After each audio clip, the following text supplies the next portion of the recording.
Hello friends, welcome to easy notes for your online study channel. आप सबके अपने YouTube channel पे आप सभी का बहुत बहुत स्वागत है।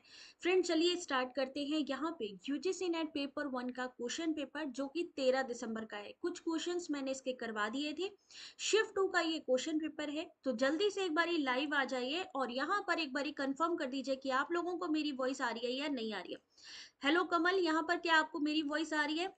सब लोग एक बारी कंफर्म कर दो, फिर स्टार्ट करेंगे यहाँ पे जो क्वेश्चंस है उनके साथ में, क्योंकि ये सारे क्वेश्चंस बहुत इंपॉर्टेंट है। पैटर्न पता चलेगा कि किस तरीके के क्वेश्चंस आते हैं एग्जाम में।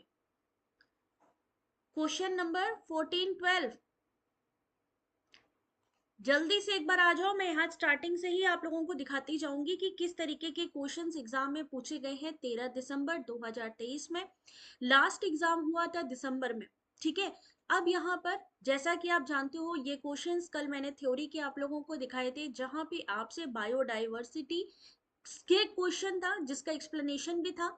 उसके अलावा आपके सामने था नॉन वर्बल कम्युनिकेशन कौन सी डिसिप्लिन में हम यूज कर सकते हैं। उसके अलावा नेक्स्ट क्वेश्चन हम आगे बढ़ते हैं। भाई क्वेश्चन नंबर याद रखना किसकी बात हो रही थी। माई जीओवी एक ऐसा मंच है। माई जीओवी हो गया, आपका उमंग एप्लीकेशन हो गया, भीम यूपीआई हो गया। ये सारी ये जो नए नए चीजें आ रही हैं जो डेली बेसिस पे आप लोग देखते हो, वहां से क्वेश्चंस पूछे जा रहे हैं। ये जो क्वेश्चंस है ना सिर्फ आपकी एग्जाम के लिए इंपॉर्टेंट है, बल्कि आप चाहे पीएचडी का एग्जाम दो, सेट एग्जाम दो, ठीक है, सभी में ही ये जो क्वेश्चंस है वो आपके काम आने वाले हैं, क्योंकि सेम ही सिलेबस रहता है आपका, चाहे यूजीसी नेट का हो, चाहे आपका सेट एग्जाम हो या पीएचडी एंट्रेंस देने जा रहे हैं, तो वहां पर भी यही क्वेश्चंस आपके काम आते हैं। तो कौन से क्वेश्चन में डाउट था एक बारी वहां पर जरूर बता देना भाई। आगे चलते हैं थोड़ा। ये क्वेश्चंस और इसकी पीडीएफ मैं आज ही यहाँ पर आप लोगों को जो है दिखाने वाली हूँ। ये वाला क्वेश्चन क्वेश्चन नंबर था। चलो आगे बढ़ के देखते हैं और कौन सा क्वेश्चन था। क्वेश्चन नंबर याद रखना भाई। डिस्कवरी लर्निंग क्या चीज होती है? जो हमारा हाइपोथेसिस है वो क्या होता है? हाइपोथेसिस कितने नंबर पे हम एक्सेप्ट कर सकते हैं? अल्फा क्या है, बीटा क्या है?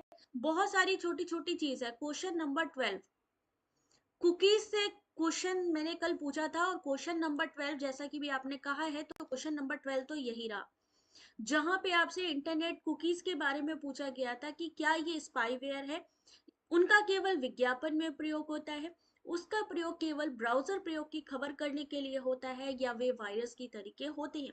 तो इंटरनेट कुकीज क्या है? जो हमारी ब्राउजर हिस्ट्री होती है उसके लिए होता है। सिर्फ किस चीज के लिए यूज होता है? ट्रैक करने के लिए कि हमने ब्राउजर पे क्या क्या चीजों को सर्च किया है। जय माता दी दीपिका, ठीक है। तो इंडियन कुकीज या कुकीज की अगर हम बात करें, इंटरनेट कुकीज ये वही होती है, इंटरनेट कुकीज। इसके अलावा यहां से हम और आगे बढ़ते हैं। कुकीज का हो सकता है स्टेटमेंट में भी क्वेश्चन आ जाए। इंटरनेट पर जब कोई वेब पेज खोलते हैं तो कंप्यूटर पे एक छोटा सा टेक्स्ट आता है कि क्या आप कुकीज को शेयर करना चाहते हो। तो अगर आप यस करते हो तो कुकी शेयर होती है उस साइट के साथ में। अगर आप नहीं करना चाहते हो तो आप उसको नो भी कर सकते हो।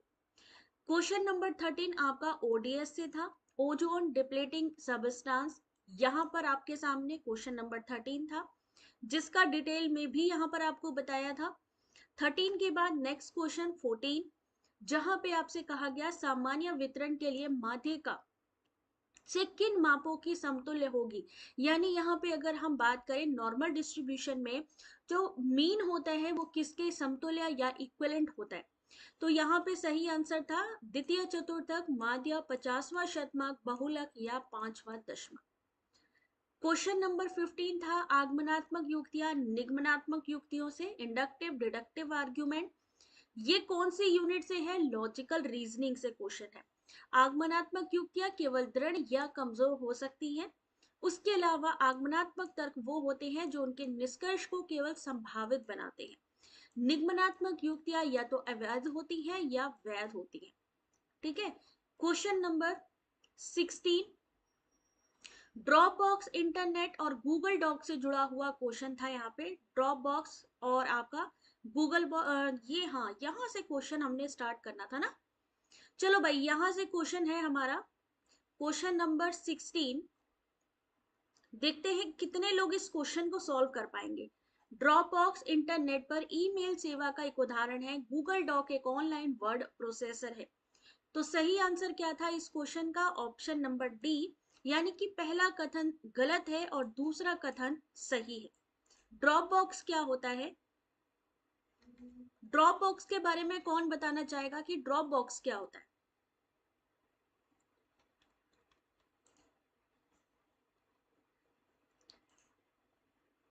आपके सामने आप लोगों को सबको प्रॉपर दिख रहा है कि नहीं दिख रहा है? अगर सबको प्रॉपर दिख रहा है तो आप लोगों को सिर्फ इसमें से ही ध्यान से क्वेश्चन को पढ़ के सॉल्व करना है। आंसर एक्सप्लेनेशन के साथ में है तो उसको भी आपको पढ़ते जाना है। ये नहीं है कि नहीं भाई मैम बस हम इतना ही पढ़ेंगे, इससे ज्यादा हम नहीं पढ़ सकते, क्योंकि एक्सप्लेनेशन भी एग्जाम में आपके आते हैं।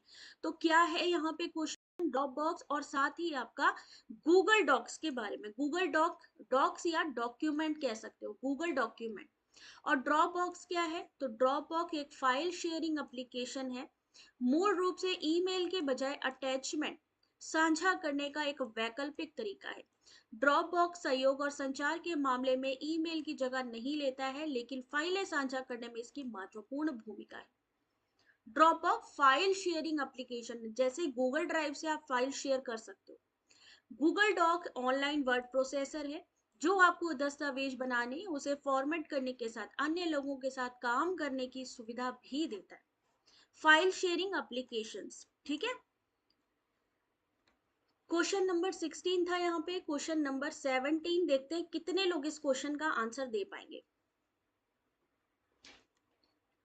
क्वेश्चन नंबर 17 आप सभी के सामने। क्वेश्चन है कि विशेष समय और स्थान से सहबद्ध सूचना हेतु दीर्घकालिक स्मृति यानी इम्प्लिसिट मेमोरी के बारे में पूछा गया। एपिसोडिक मेमोरी क्या है उसके बारे में पूछा गया। एपिसोडिक क्या है? और आपकी दीर्घकालिक स्मृति विशेषता किसी व्यक्ति के जीवन की घटनाओं की स्मृति अंतर्निहित स्मृति कहलाती है, जो लॉन्ग टर्म मेमोरी होती है। वहीं वह ज्ञान जिसके अनुसरण की चेतना हमें नहीं हो तो किंतु वह हमारे व्यवहार या विचार को बिना हमारी अवज्ञा को प्रभावित करते हुए उसे हम प्रासंगिक स्मृति कहते हैं। कौन से यूनिट का क्वेश्चन है ये वाला? ये वाला क्वेश्चन दीपिका, दीपशिका आंसर करो, कौन से यूनिट का क्वेश्चन लग रहा है प्रीति? क्वेश्चन नंबर 17 आंसर करें आप सी। सही आंसर है ऑप्शन नंबर बी, दोनों ही गलत है। मानव स्मृति की मनोवैज्ञानिक जांच परंपरागत रूप से विशिष्ट तथ्यों, प्रकरणों, है ना, के लिए सचेत स्मरण या स्पष्ट स्मृति से संबंधित रही है। 1980 के दशक से वैज्ञानिक समुदाय के बीच में इसके अचेतन रूप में इसकी रुचि बढ़ी है, जिसे हम अंतर्निहित जो अपने अंदर ही, जैसे हम इंट्रोवर्ट और एक्सट्रोवर्ट का यूज करते हैं, अंतर्निहित इंट्रोवर्ट ही हो गई। अंतर्निहित स्मृति के लिए विशिष्ट प्रसंगों की स्पष्ट स्मृति की आवश्यकता नहीं होती है। प्रासंगिक मेमोरी रोजमर्रा की घटनाओं की मेमोरी है जो किसी व्यक्ति के स्वयं के जीवन के बारे में संदर्भित करती है। जैसे कि अगर हम कहें यहाँ पे प्रासंगिक मेमोरी, एपिसोडिक, एपिसोडिक यानी हमने बचपन में क्या किया हमारे दिमाग में वो चीज सेव है, तो उसे हम क्या कहेंगे कि हाँ वो हमारा बचपन हमें याद है, या हमें यहाँ चोट लगी तो हमें याद है, हमें यहाँ खुशी मिली, हम इसी फंक्शन में गए थे, हमें ये सारी चीजें याद है। तो डेली बेसिस पे जब हम पुरानी चीजों को याद करने की कोशिश करते हैं वो वहां पर किस तरीके के रूप में आती है? एपिसोडिक मेमोरी की तरीके आती है। तो यहाँ पे आपको इन दोनों का डिफरेंस भी पूछा जा सकता है। क्वेश्चन नंबर 18, क्वेश्चन नंबर 18 आपके सामने। आंसर करिए इस क्वेश्चन का कि क्वेश्चन नंबर 18 जो सही है वो क्या होगा।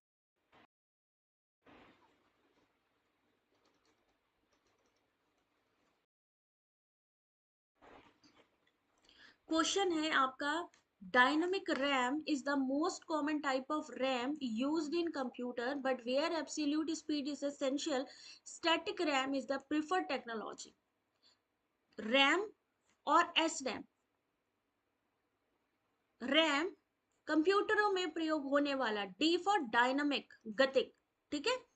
प्रयोग होने वाला रैम का सर्वाधिक सामान्य प्रकार है, परंतु वहां पर परम गति अनिवार्य है, वहां पर स्थिर राम प्रौद्योगिकी को वरीयता दी जाती है। प्रोसेसर की मेमोरी कैश मेमोरी का उच्च गति भाग है और उसके लिए एस रैम प्रभावी प्रौद्योगिकी है। क्वेश्चन नंबर 18 आपके सामने।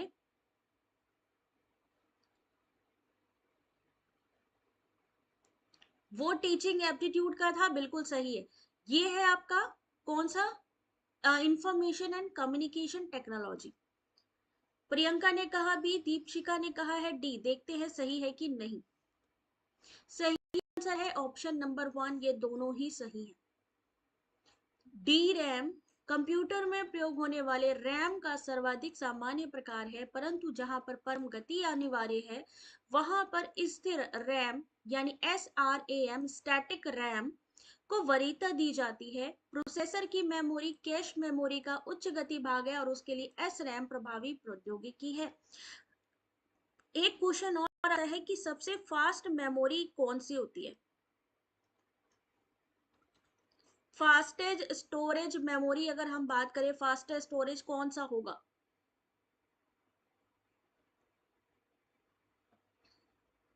बोथ राइट, तो बिल्कुल सही है।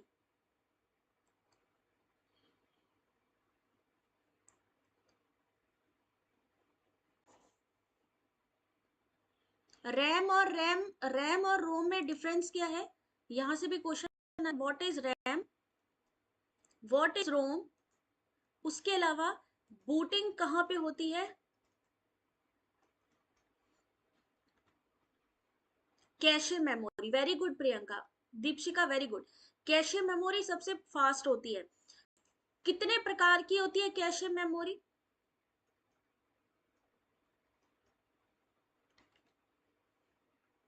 कितने प्रकार की होती है ये तो सबको पता है, कैशे मेमोरी हो गई, लेकिन कितने प्रकार की होती है। रैम और रोम में डिफरेंस क्या है।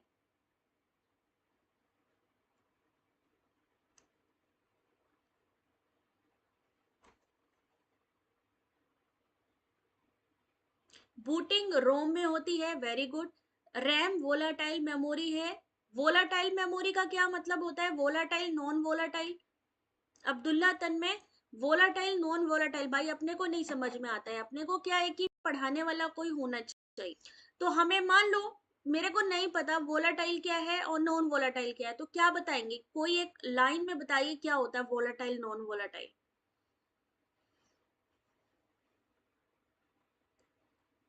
पढ़ते तो जाएंगे ही, लेकिन साथ में क्वेश्चंस को सॉल्व भी करते जाएंगे। जो भी हमें आता है हम बोलेंगे, नहीं आता है गलती हो जाएगा ना, इससे ज्यादा तो कुछ नहीं होगा, बट अटेम्प्ट तो करो कम से कम।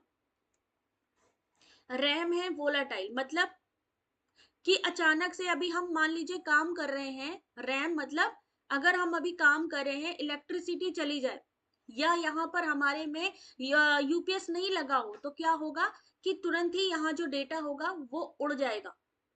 शट डाउन होने के बाद मेमोरी से डिलीट हो जाता है RAM memory, very good word of law. और नॉन वोलेटाइल, मान लो इलेक्ट्रिसिटी या हमारा सिस्टम शट डाउन नहीं हुआ, शट डाउन हो भी गया है तो भी मेमोरी सेव रहती है। रैम को बूटिंग के बाद नहीं रहता है, वो रैम भरोसे है। अच्छा,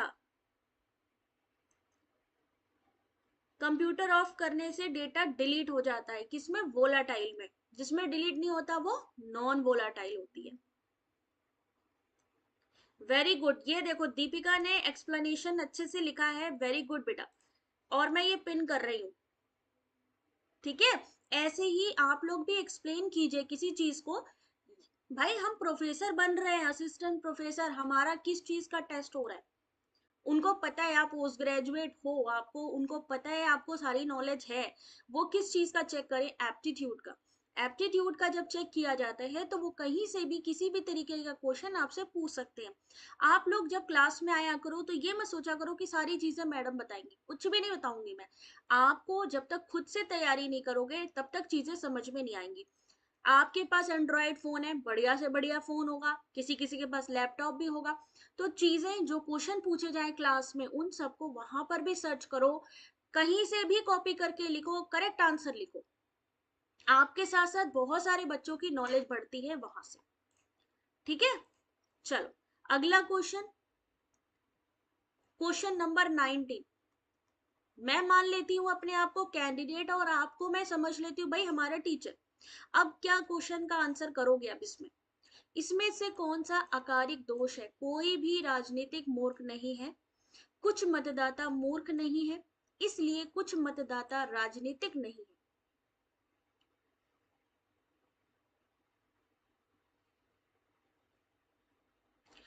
इतनी सारी चीजें आज ही आप सर्च करेंगे किस पे, गूगल पे। क्लास में तो करवाई ही जाएंगी, बट फिर भी उससे पहले अगर आप तैयारी करोगे तो क्लास में जब चीजें पढ़ाई जाएंगी तो अच्छे से समझ में आएंगी। क्वेश्चन नंबर 19, सही answer option number 1, exclusive premises. कोई भी राजनीतिक मूर्ख नहीं है, कुछ मतदाता मूर्ख नहीं है, इसलिए कुछ मतदाता राजनीतिक नहीं है। उपयुक्त वाक्य में व्यावर्तक आधार वाक्य दोष है। क्वेश्चन नंबर 20,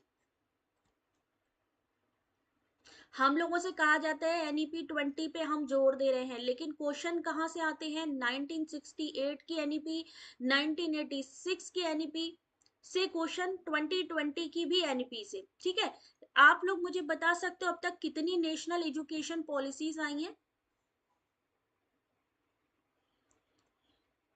जय भवानी शिवानी, कोई बात नहीं, क्लासेस अटेंड करना शुरू कर दो क्योंकि अब टाइम कम बचा है। ठीक है, आपका एग्जाम होने वाला है और कोशिश करिए कि सब लोग क्लासेस जरूर अटेंड करें। कितनी बार आई है अभी तक की नेशनल एजुकेशन पॉलिसी?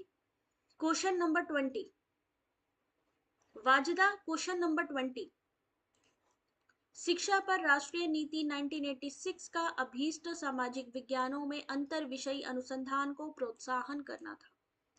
इस बार का जो मैंने आपको सिलेबस स्टार्ट किया था रिसर्च में, उसमें मैंने आपके इसी अंतर विषयी अनुसंधान को भी पढ़ाया था कि ये क्या होता है। शिक्षा पर राष्ट्रीय नीति के अनुसार ग्रामीण विश्वविद्यालयों का विचार अतर्क संगत था। कितनी बार आई है? 3 बार आई है। कब आई है? 68, 86, 22, 2020। Very good. और मॉडिफाई कब की गई थी? एक बार मॉडिफाई भी की गई थी।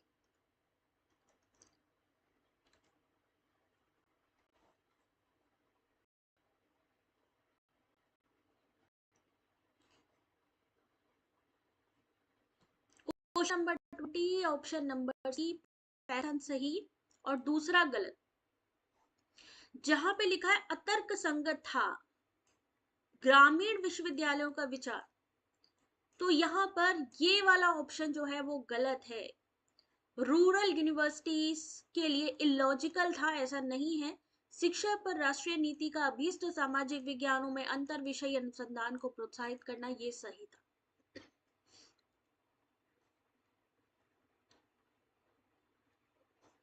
यहां तक क्वेश्चन समझ में आ गए? कितने लोग फर्स्ट टाइम एग्जाम देंगे इस बार?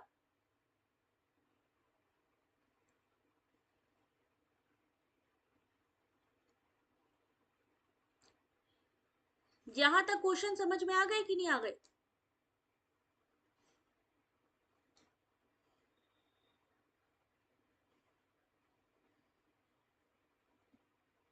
(1992) वेरी गुड सुमन। 1992 में मॉडिफाई की गई थी। ठीक है, तो यहाँ पे नेक्स्ट क्वेश्चन पे चलते हैं। क्वेश्चन नंबर 21, देख सकते हैं क्वेश्चन की लेंथ, कितना बड़ा क्वेश्चन है, किसके बारे में?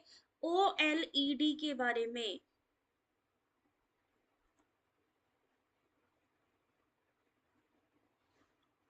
Which of the following statements are correct with reference to organic light emitting diodes? कितने यहाँ पे लंबा क्वेश्चन है, कोई बात नहीं अखा राम, थैंक यू। फर्स्ट हो गए। देख लो बेटा किस तरीके का पैटर्न एग्जाम में आ रहा है। हमारे सामने बुक्स भी होती हैं और कई जगह पे पुराने क्वेश्चंस करवाए जा रहे हैं, लेकिन हम यहाँ पर आपको लेटेस्ट क्वेश्चन पेपर करवा रहे हैं। कब का? दिसंबर 2023 का। तो इसलिए यही पैटर्न आपको एग्जाम में देखने को मिलेगा, इतने ही लेंथ क्वेश्चंस आपको एग्जाम में देखने को मिलने वाले हैं।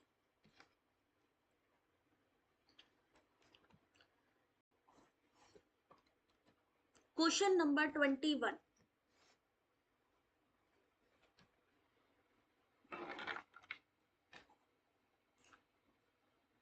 यही पैटर्न होगा एग्जाम का। अच्छा,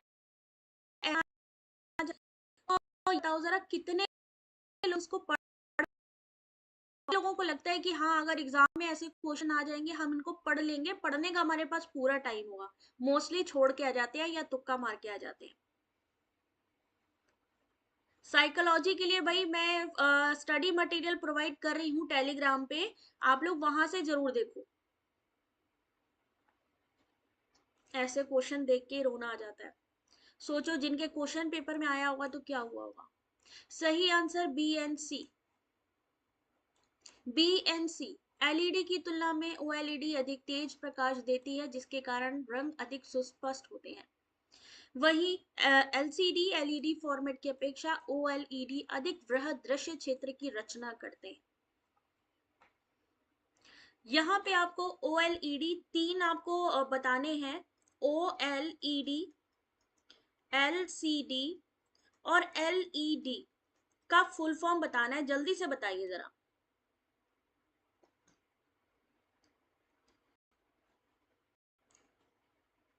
ये तीन यहाँ पे आपके सामने ओएलईडी, एलसीडी, एलईडी।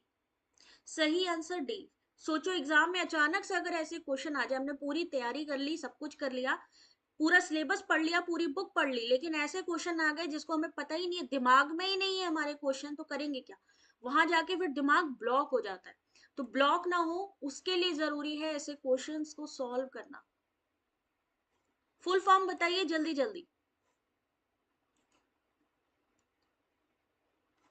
एजुकेशन का भी ग्रुप बना हुआ है, आप उसको ज्वाइन करिए, काफी अपडेट्स वहीं पर मिल जाएंगे आपको टेलीग्राम पे।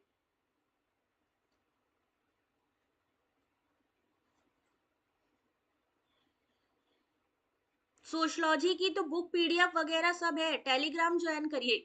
Paper 1 paper 2।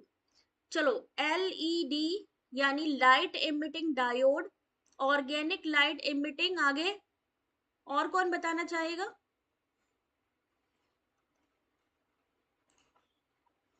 ओएलईडी का तो फुल फॉर्म यही है भाई, ऑर्गेनिक लाइट एमिटिंग डायोड्स। सिर्फ आपको एलसीडी एलईडी का बताना है।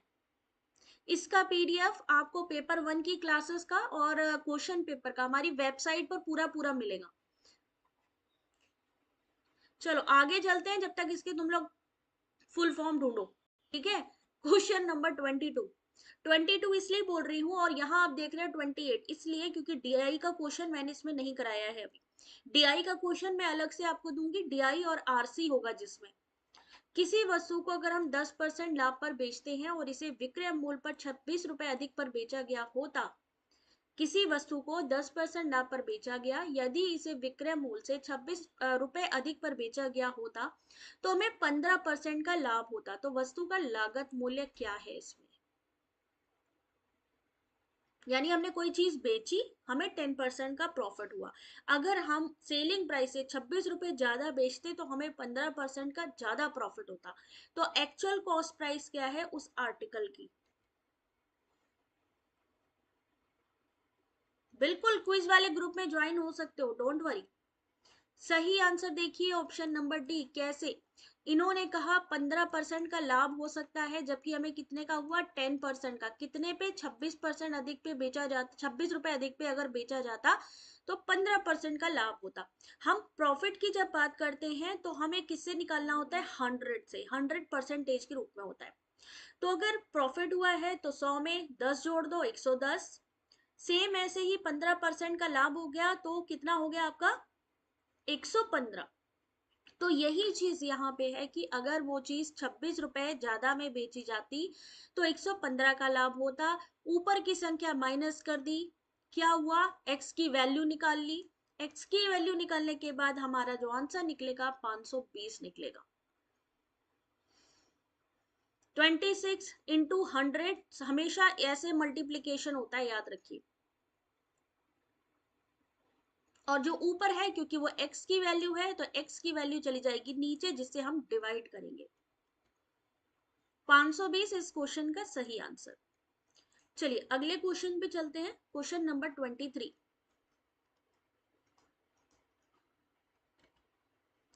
यदि किसी योजना में फादर को लिखा जाता है 104, तो उसे योजना में मदर को कैसे लिखेंगे?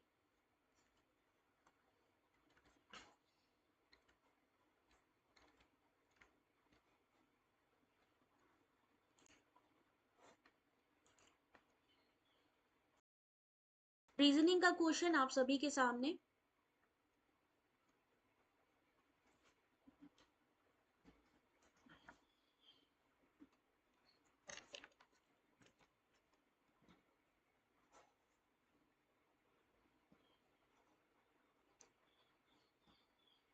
फादर को लिखा है 104, मदर को अल्फाबेट को जोड़ने की कोशिश करिए, क्योंकि हो सकता है वहीं से आपके क्वेश्चन का आंसर मिल जाए।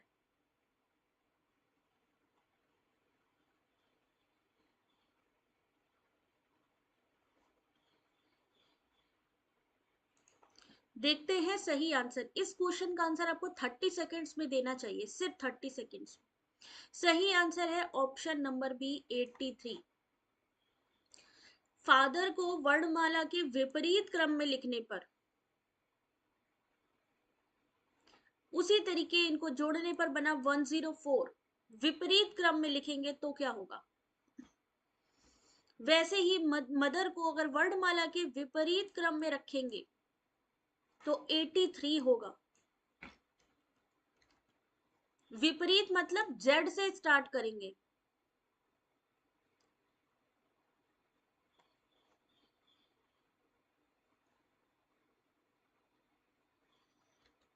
ये वाला क्वेश्चन देखा आपने? सही आंसर ऑप्शन नंबर बी।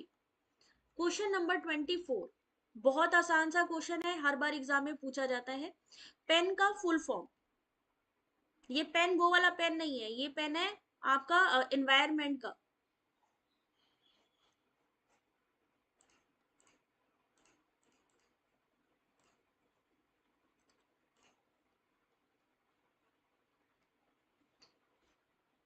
सही answer option number D, peroxy acetyl nitrate.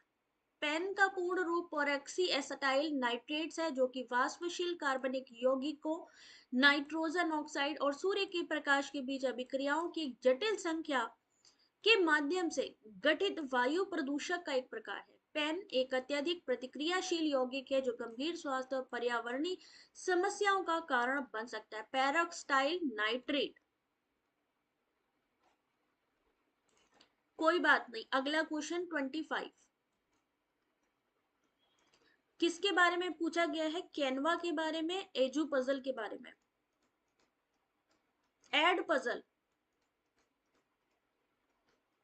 Canva, Edpuzzle, ये किसके अंतर्गत? टीचिंग एप्टीट्यूड में आईसीटी का यूज। कैनवा क्या है? पोस्टर, सूचना, लेखा चित्र, प्रस्तुतिकरण आदि के रूप में सृजनात्मक विषय वस्तु तैयार करने में प्रयुक्त ऑनलाइन उपकरण। एड पजल अनन्यकारी वीडियो बनाने के लिए एक ऑनलाइन उपकरण।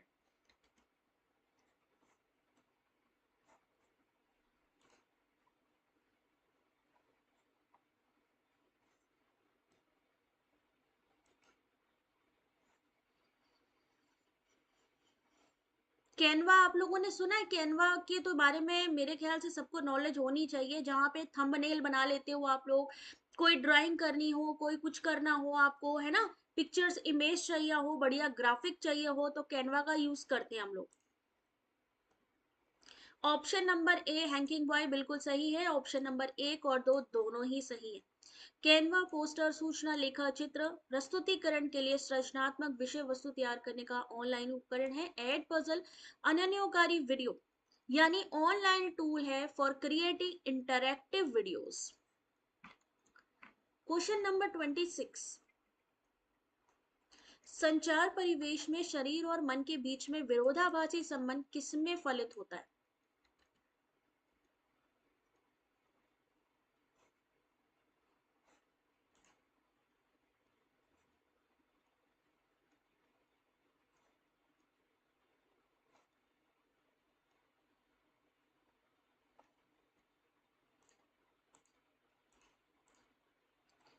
क्वेश्चन नंबर 26, सही answer option number D, humour यानी कि परिहास या विनोद। संचार परिवेश में शरीर और मन के बीच में विरोधाभासी संबंध होता है परिहास में, यानी विनोद या हंसना, ह्यूमर में, ठीक है ना। Next question, question number 27, which of the following are essential component of dialogic communication? Richard Johnson के अनुसार निम्नलिखित में से कौन सा कथोपकथनात्मक संचार के लिए अत्यावश्यक घटक है?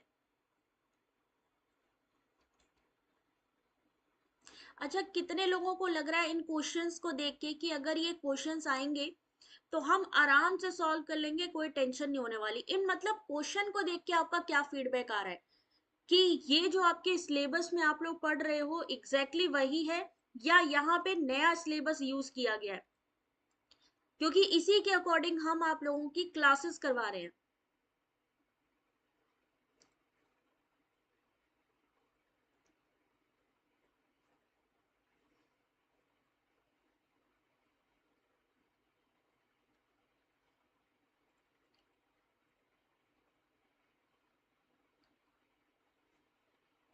इस क्वेश्चन का सही answer question number 27 option number C, यानी option number C empathetic understanding, option number D spirit of mutual equality positive respect for others, ठीक है। जॉनसन के अनुसार कथोपकथनात्मक संचार के आवश्यक तत्वों में है यहाँ पर आपका तदनुभूतिक बोध, परस्पर समत्व का भाव और दूसरों के प्रति सकारात्मक सम्मान। ऑप्शन नहीं दिख रहे हिंदी में? लो देख लो ऑप्शन एक बार बहुत करीब से।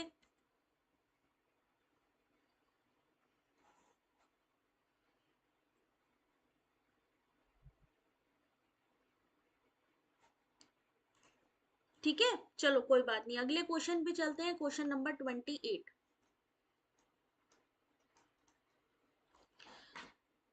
प्रतिनिध्यात्मक अनुसंधान में अनुसंधानकर्ता अलग अलग समय पर उसी जनसंख्या का अध्ययन करता रहता है। भूतलक्षी अध्ययन में अनुसंधानकर्ता लोगों की अतीत की स्तुतियों एवं अनुस्मरणों पर निर्भर रहता है। अगर यही हम इंग्लिश में पढ़ें तो कितना इजी है। क्रॉस सेक्शनल रिसर्च के बारे में पूछा है। क्रॉस सेक्शनल रिसर्च में जहां पे सेम पॉपुलेशन पे बार बार रिसर्च की जाती है। Retrospective study, researcher rely on people memories and recollection of past. Retrospective यानी भूतलक्षी, यानी जो पहले हो चुकी है, जैसे हिस्टोरिकल हो गई। इसीलिए जो यूजीसी नेट का एग्जाम है इस समय, इसकी अगर हिंदी में क्वेश्चन पेपर करते हो तो टफ दिखाई देता है, वहीं अगर आप इंग्लिश में क्वेश्चंस को पढ़ोगे तो वो फिर भी इजी दिखेंगे।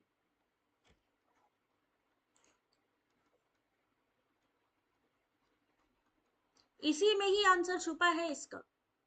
सही आंसर ऑप्शन नंबर डी, पहला गलत और दूसरा सही।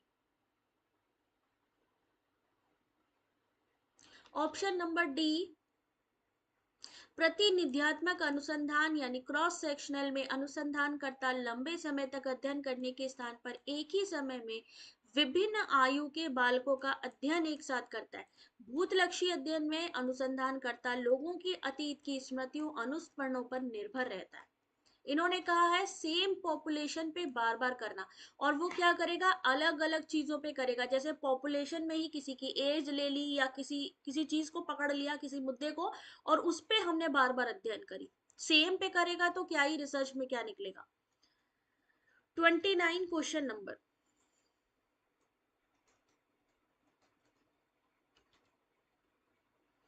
Thank you daily learning something new. Question है आप लोगों के सामने, बी आर अंबेडकर किससे संबंध थे? Doctor B R Ambedkar was associated with, यानी ऐसे कौन से कॉलेज थे जिनसे उनका कहीं ना कहीं एसोसिएशन था। बी आर अम्बेडकर की बात हो रही है। आंसर करो पुरोहित, क्वेश्चन नंबर 29।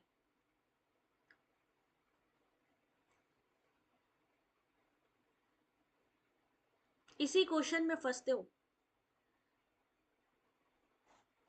इसीलिए तो डीप नॉलेज होनी जरूरी है।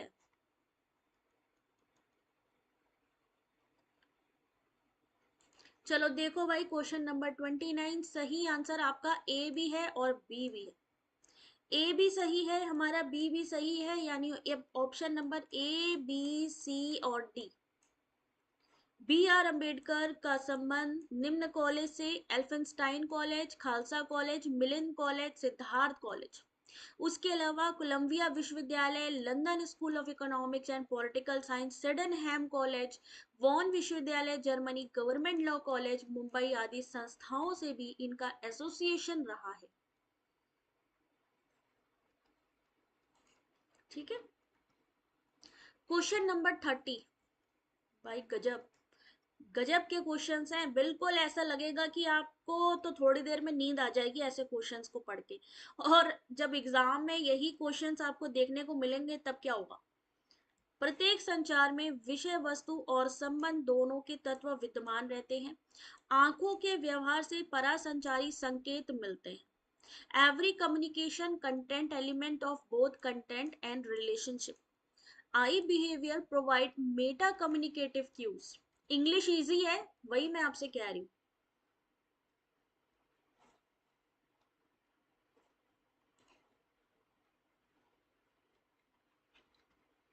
चलो देखते हैं इस क्वेश्चन का सही आंसर। सही है ऑप्शन नंबर 1। दोनों ही कथन सही है यहाँ पे। आंखों का संपर्क गैर शाब्दिक संचार में आता है।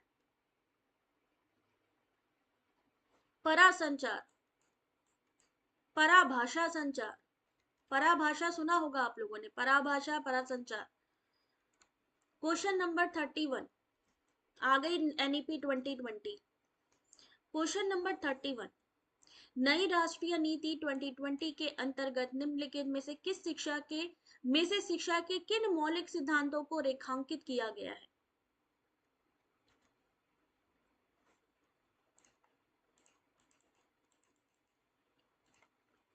Question number 31। मौलिक अधिकार के रूप में उच्चतर शिक्षा, बहुविषयकता और समग्र शिक्षा, उच्चतर शिक्षा के के रूप में उत्कृष्ट अनुसंधान, शिक्षण और अधिगम में बहुभाषावाद को प्रोत्साहन, अन्य ज्ञान आयोग की स्थापना।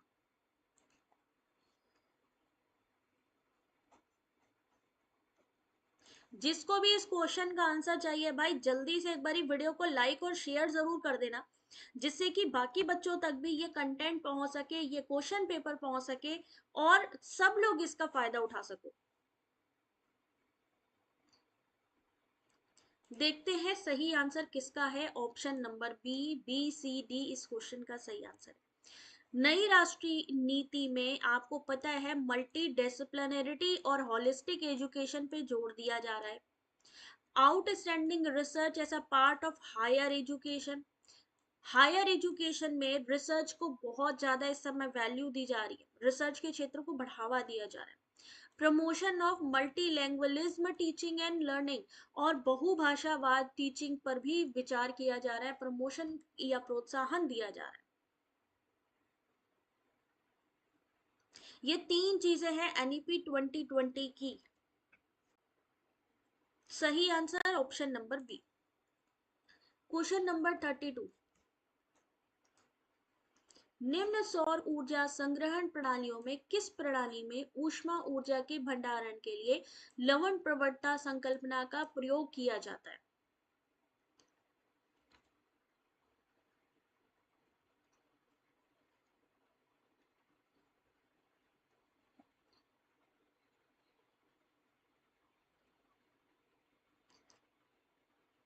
Question number 32। पढ़ते जाओ, आंसर करते जाओ। सही answer option number C, solar pond. सौर ताल या सोलर पॉन्ड एक सौर ऊर्जा संग्राहक है जो आमतौर पर आकार में काफी बड़ा दिखाई देता है, तालाब जैसा दिखता है। इस प्रकार का सौर ऊर्जा संग्राहक एक बड़ी लवणीय झील, लवणीय झील यानी ऐसी झील जिसमें सॉल्ट ज्यादा हो, का उपयोग एक प्रकार के सपाट प्लेट संग्राहक के रूप में करता है जो तालाब की गर्म निचली परतों में सूर्य से ऊर्जा को अवशोषित और संग्रहित करता है। खारा पानी स्वाभाविक रूप से एक ऊर्ध्वाधर लवण प्रवणता बनाता है जिसे हेलोक्लाइन भी कहते हैं। Question number 33। ये क्वेश्चन आपका जून में भी पूछा गया था, जून 2023 में सेम क्वेश्चन जो आपके दिसंबर 2023 में भी पूछा गया, सेम टू सेम क्वेश्चन। आरोही क्रम में लगाना है इनको। अरेंज द फॉलोइंग डिनोट्रल word group in ascending order. निम्नलिखित शब्द समूहों को वस्तुअर्थ के आरोही क्रम में व्यवस्थित कीजिए। यानी सबसे पहले क्या चीज आती है और उसके बाद में क्या आता है। प्रियंका सब क्वेश्चन गलत हो रहे हैं, कोई बात नहीं बेटा, ये क्वेश्चन आपके नए हैं, दिसंबर एग्जाम 2023 के हैं, इसीलिए ये मैं क्वेश्चन पेपर आपको दिखा रही हूँ, जिस हमें आगे की तैयारी कैसे करनी है। ठीक है ना, तो डरिए नहीं, अभी टाइम है एग्जाम आने में, ये सारे क्वेश्चंस कवर हो जाएंगे।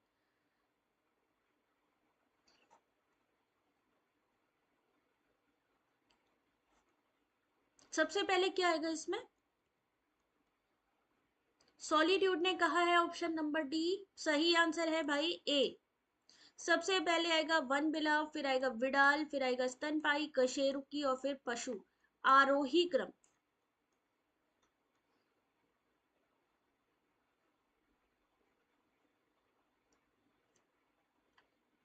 इस क्वेश्चन का सही आंसर ऑप्शन नंबर ए।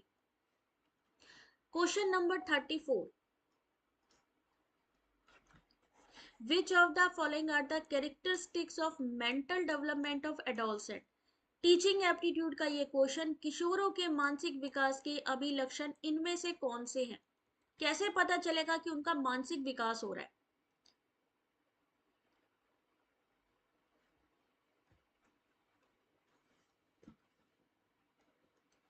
और इसमें से हो सकता है कुछ क्वेश्चन या एक्सप्लेनेशन आपके आने वाले एग्जाम में भी आ जाए, कोई बड़ी बात नहीं है।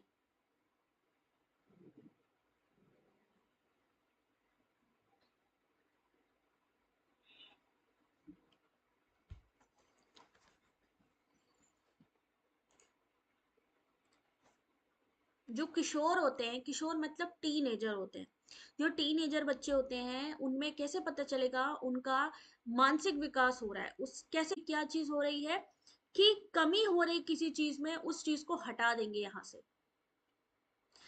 डिक्रीज निगेटिव शब्दों में आ रहा है, जो डिक्रीज हो रही है उसको थोड़ी ना करना है, यहाँ तो इनको इन्होंने ऑलरेडी पूछा है कि बताइए कि किस चीज से पता चलेगा, कोई चीज बढ़ रही होगी ना। तो तथ्यों को सामान्यीकृत करना, मेमोरी बढ़ना, प्रॉब्लम सॉल्विंग होना, अंडरस्टैंडिंग की चीजें बढ़ना, और संक्षेपीकरण से संबंधित वर्धित अभिक्षमता, यानी टैलेंट उनमें बढ़ता जाएगा, कैसे कैसे, इन सब चीजों से। क्वेश्चन नंबर 35,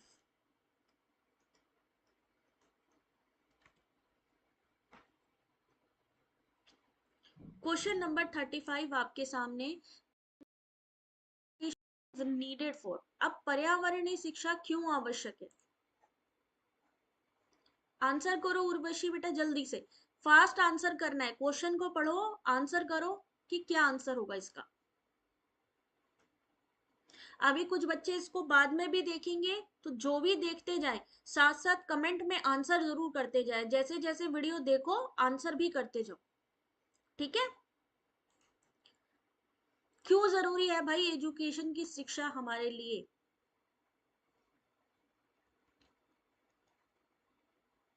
प्रीति ने कहा है ए, प्रियंका ने कहा है ए, सही आंसर है ए, बिल्कुल सही बात है भाई, option number A B and C. प्राकृतिक संसाधनों का संरक्षण करने के लिए, प्रदूषण के कारणों को जानने के लिए, प्रदूषण रोकने के उपायों का ज्ञान। प्राकृतिक साधनों का व्यापक निष्कर्षण नहीं, वैज्ञानिक आविष्कार पर मितव्ययता नहीं, क्योंकि वैज्ञानिक अगर आ गया तो भाई साहब वो तो ज्यादा एक्सपेरिमेंट करके बिल्कुल गड़बड़ा देगा, तो वो नहीं करना है, एलिमिनेट कर दो ऐसे ऑप्शन को पहले ही देखते ही। क्वेश्चन नंबर 36,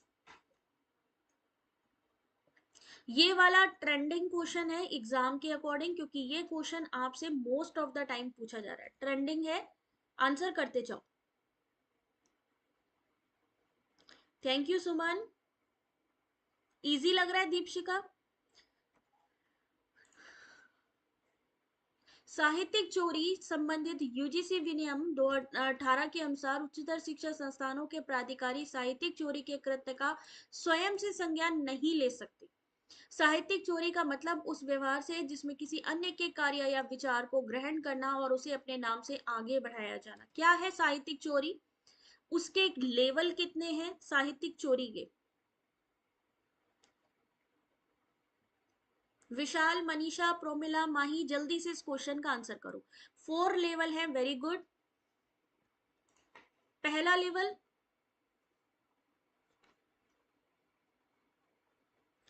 जो लेवल है, लेवल के साथ में उनकी जो पनिशमेंट है वो भी याद रखनी है। पनिशमेंट भी एग्जाम में आती है कि कितने से कितने परसेंटेज का अगर हमारा जो यहाँ कंटेंट मैच कर रहा है या प्लेगरिज्म है उसको कितनी पनिशमेंट मिलेगी, है ना। क्या होगा उस टाइम पर, वो लेवल क्या होगा, इन सबको आपको पढ़ना पड़ेगा। 36 सही आंसर, ऑप्शन नंबर डी, पहला गलत और दूसरा सही। कृत्य का स्वयं से संज्ञान नहीं ले सकते जो उच्चतर शिक्षा संस्थान के प्राधिकारी हैं। भाई वो तो ऑलरेडी हायर अथॉरिटी है, आराम से कर सकते हैं, तो इसलिए ये ऑप्शन यहाँ पे गलत है, जबकि दूसरा सही है। 37 क्वेश्चन नंबर, प्लास्टिक कास्ट उत्पाद विद्युत रोधी सामग्री सरेस वस्त्रों में व्यापक रूप से प्रयुक्त होने वाला हार्मलाइट गंभीर एलर्जी कारक है। एलर्जी कारक वे पदार्थ होते हैं जो प्रतिरक्षा प्रणाली को सक्रिय कर देते हैं। 10%, जीरो में 10%, फिर 10 से 40, फिर 40 से 60, फिर above 60। Very good Priyanka. Deepshikha, Priyanka ऐसे ही पढ़ते रहो बेटा, जेआरएफ हो जाएगा। ऑप्शन नंबर बी, कल आप सब लोग भी तैयारी से आएंगे, आपसे क्वेश्चन जो भी यहाँ पर पूछा जाए, पहली बात तो जो चीज यहाँ पूछी जाती है ना, आप उसको गूगल पे भी थोड़ा बहुत सर्च किया करो। अब जैसे यहाँ पे फॉर्मलाइडिहाइड, ये जो केमिकल के बारे में ये जो लिखा है, जो चीज है यहाँ पे क्या होता है, इसको सर्च करना है आपको। दोनों सही है लेकिन सही व्याख्या नहीं है। चीजों को जब आप लोग सर्च करने लगोगे ना तो नॉलेज बढ़ेगी आपकी। 38 क्वेश्चन नंबर, तर्क की भारतीय शास्त्र न्याय मत के अनुसार निम्न में से किन युक्तियों में हेतु किसी अन्य हेतु से प्रति संतुलित हो जाता है।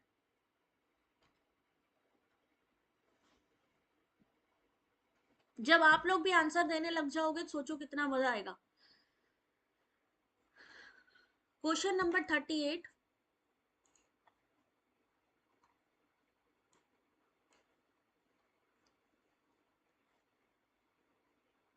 in which of the following argument the reason is counterbalanced by another reason as per classical Indian school of logic।